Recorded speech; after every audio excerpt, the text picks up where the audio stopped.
Magandang araw mga kaibigan. Gusto ko kayong bigyan ng update tungkol sa kalagayan ni Pastor Apollo Kibuloy. Ito, may panibagong dagok na dumating na naman sa kanyang buhay at ito mas matindi. May panibagong warrant of arrest na na-issue ng korte laban sa kanya. At ang matindi dito dahil non-bailable, hindi siya pwedeng makapagpiyensa sa kasong ito. Okay, panoorin muna natin itong balita bago ako magbigay ng comment. Dante, saan nagugat ang kaso na yan? At yan ba ay pwede ring piyansahan? Monica, nag-ugat ang kasong ito matapos ngang magreklamo ang isang 17 gulang na babae ng umano'y mga pang-aabuso. Siya ay minaltrato, pinilit na magtrabaho at pinaniwalang ito ay bahagi ng kanyang paglilingkod sa relihiyon na pinangunahan ni Apollo Kibuloy. At ayon pa sa Department of Justice, Monica, walang piyansa itong kasong ito bilang paglabag sa ating anti-human trafficking law.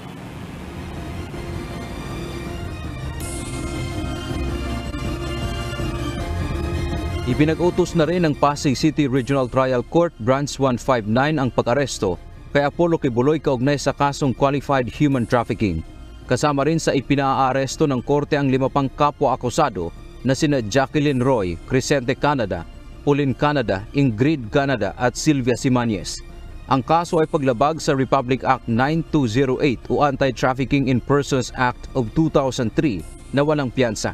Sa desisyon ni Judge Rinelda Estacio Montesa na inilabas ngayong araw, hindi nito pinagbigyan ang motion ng kampo ng religious leader na inihain noong March 21 na ipagpaliban o suspindihin ang proceedings sa kaso at huwag munang maglabas ng warrant of arrest. Paliwanag ng korte, ipinagbabawal ang motion sa ilalim ng Revised Guidelines for Continuous Trial of Criminal Cases. Wala din anya sa mga dahilan sa ilalim ng guidelines ang binanggit para pagbigyan ang hiling na suspindihin ang court proceedings. Dagdag pa ng korte, matapos ang pag-aaral sa kaso kasama ng supporting documents na isinumite, nakitaan ng sapat na batayan para ipaaresto si Kibuloy at iba pang akusado. Ayon naman sa kampo ni Kibuloy, inaasahan na nilang hindi pagbibigyan ang kanilang motion.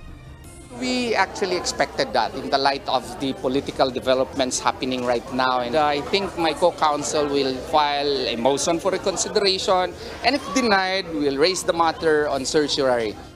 Pag-aaralan din umano nila gaya ng ginawa sa kaso sa Davao City ay maghahain sila ng motion to quash o ipawalang bisa ang kaso at warrant of arrest. Samantala, welcome naman para sa Department of Justice o DOJ ang paglalabas ng panibagong kautusan na hulihin si Kibuloy at mga kasamahan nito.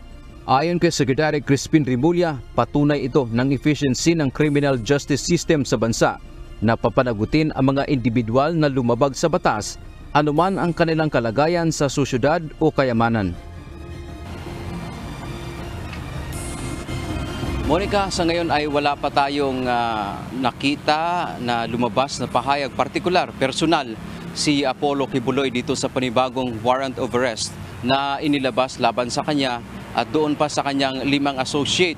Ayon naman dito sa kanyang mga abogado ay kabilang sa kanilang pag-aaralan ay kung kinakailangang iakyat itong kaso hanggang sa Court of Appeals, hanggang sa sila ay makakarating sa Korte Suprema, ay kanila itong gagawin dahil ang kanilang paniniwala ay wala namang kasalanan ang kanilang kliyente. Muli namang hinamon, Monica, ng Department of Justice o DOJ si Kibuloy dahil nga dito sa kaso na kanyang kinakaharap. Sa ngayon ay maiging harapin na lamang ito dahil ilang beses na rin naghamon itong si Kibuloy na magsampa ng kaso sa korte. Kaya ayon sa DOJ, maigi nang magsalita siya, ipagtanggol ang kanyang sarili sa ating hukuman. Yan ang ating update. Balik sa iyo, Monica. Maraming salamat, Dante Amento, live na nag-uulat mula sa Caloocan City.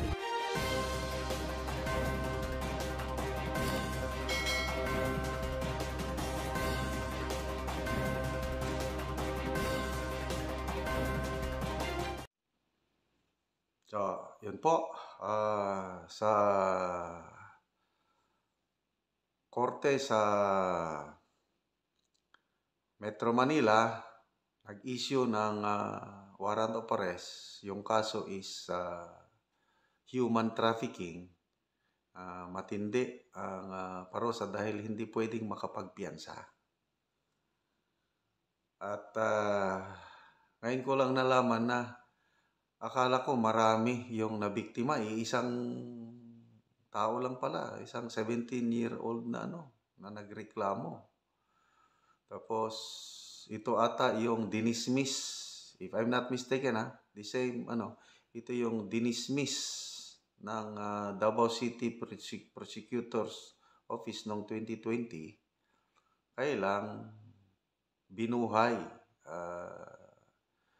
reverse ng Department of Justice yung dismissal ng prosecutor, kaya ito nabuhay. Kasong patay na, binuhay. At ang nakakapagtaka, ang krimen naganap doon sa Davao, bakit dito sa Metro Manila ay final? Pasig ba yun o Pasay? Pasig ata, Pasig Regional Trial Court. So, yun po ang kalagayan ni Pastor Kibuloy na so lalong ngayon. Kasi yung unang warrant of arrest sa kanya na inisyo sa Davao is bailable offense. Ito ngayon sa Pasig RTC non-bailable, di lalong magtatago itong pastor kasi kung mahuli siya kulong diretso, hindi siya makalabas. Kaya yun po ang matinding dagok sa buhay ni Pastor Kibuloy. May nabasa akong post ng isa sa mga abogado niya kanina kasi maraming nagbabas sa mga abogado bakit daw nila tinagurian sila ng mga defenders of the guilty.